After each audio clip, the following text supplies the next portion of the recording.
See, the vehicles that we drive somehow drive us, and they reveal a historical tale. Now, you don't need Dodge neon headlights to see that way before the Grand Marquis, Buick Regals, Crown Victoria, that they were on a Nissan Quest.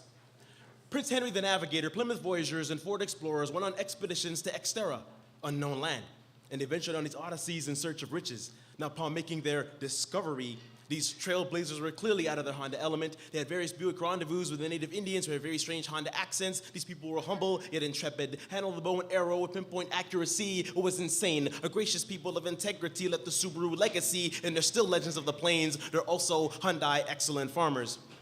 Brougham, Pinto, Cadillac, DeVille, and Le Mans weren't necessarily feeling their Pontiac vibe, and they said, damn it, these people are just not convertible. So the entourage went back to the Dodge Caravan. McLaren and Mercedes had the formula. One night before the onslaught, these persona non gratas would get pissed drunk and dance to Hyundai Sonatas. Later, they'd Ford probe the situation, and instead of attacking and having an armada at around Mazda 929, they would ambitiously ambush the Indians in around Mazda 626 in the morning, using sunfire to burn down Chief Ottawa's teepees and wigwams with no qualms, killing off the men, children, and babies. Enjoyed the spoils of war. It's in their nature. They had to have it. These Chrysler prowlers like Jaguars ravaged the poor Indian women and sexed them like VW rabbits. And I don't understand this whole thing about having a Honda Accord when they used their gonorrhea, syphilis, smallpox, bubonic plague, infested hands to feel up their Ford contours. Well, I guess that's the Midas touch.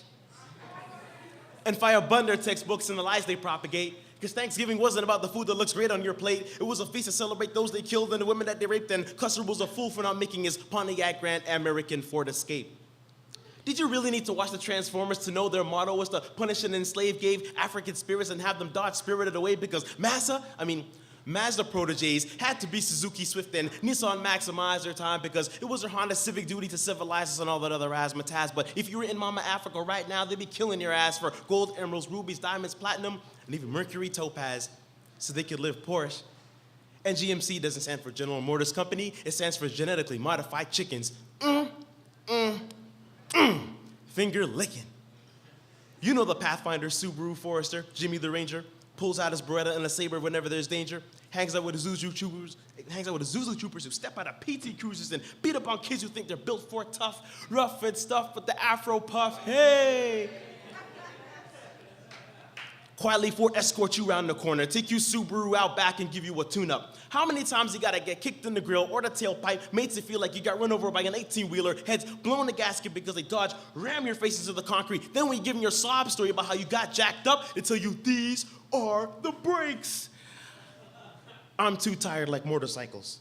Exhaust fumes are making our vision cloudy. We're being taken for a ride, and I'm outie.